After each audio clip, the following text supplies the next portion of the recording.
Hello summoners and welcome back to Mobalytics, where today we have the top 5 new things to try in Season 9 in the preseason.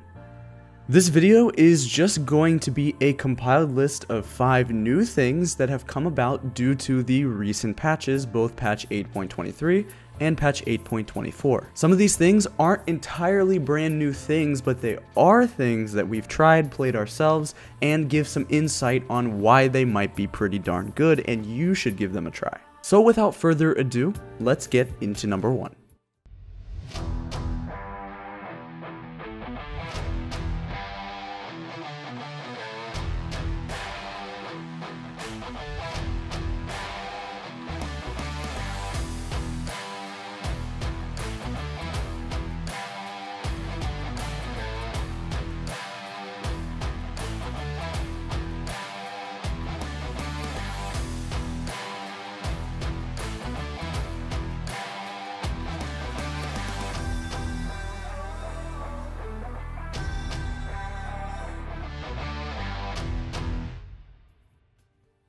Starting off our list, it only makes sense to start with the top side of the map, and that is Klepto top laners and Klepto carries, let's say other than Victor, for example. So ever since Worlds, Victor top lane with Klepto has popped way up into S tier. He has repeatedly been nerfed, and one thing about this is that Riot did indeed buff Klepto, which also made AP top Victor and tank off tank Victor top lane good, but it also makes some carries and ADC's top lane being good as well. Here's the thing, we all know that ADCs are struggling at the moment, but if you play Vayne top and you play Bank Vayne top with Kleptomancy using Q into 2 auto attacks to help you get those items, you can be really strong and power spike very quickly. Things like Vayne and Lucian could be quite good in the top lane with Kleptomancy, and even some melee carries are good with Klepto as well. I'm sure you've seen some of the Klepto Riven running around. For your rune choices, the big deal about this as well is because of the stats being unlocked by the rune pages now and not necessarily tied to that,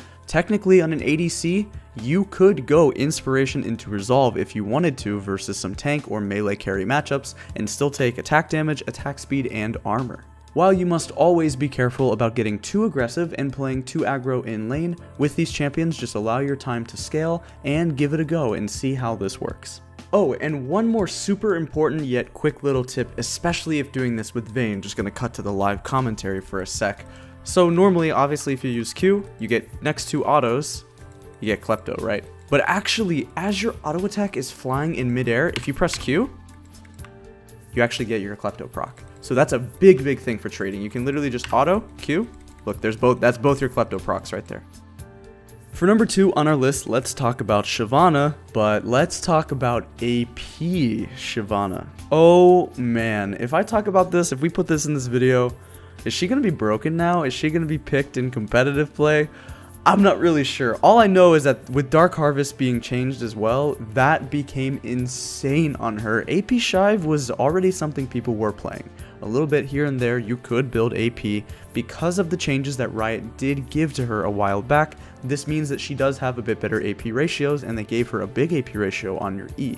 So there are a couple big reasons this is good, but I think the main reason has to be the change to Dark Harvest being insane on her.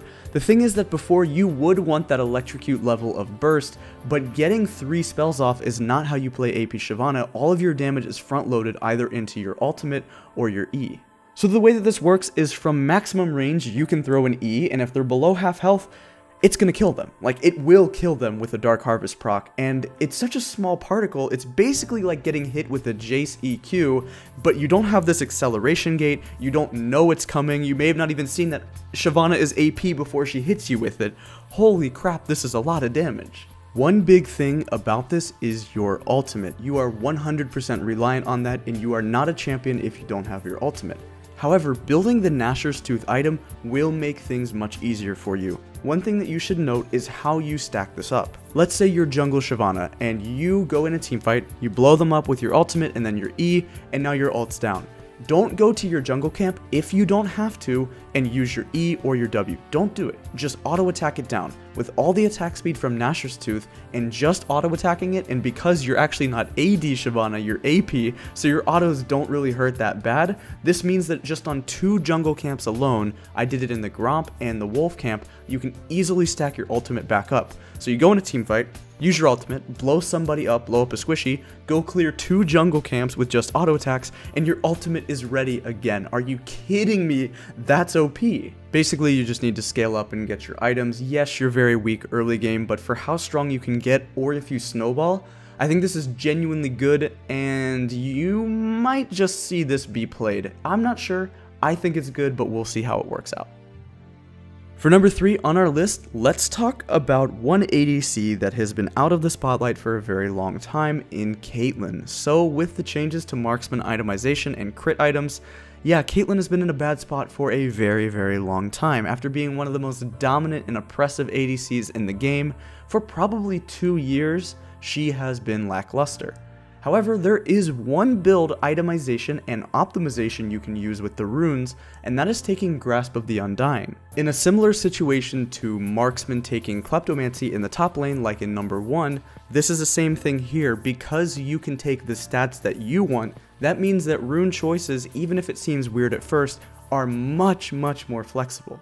With this, you're not looking to scale. With this, you are not looking to get 6 items and be late game Sivir level of damage on Caitlyn without Conqueror, Lethal Tempo, Fleet Footwork, whatever. It's not gonna happen, okay? It won't.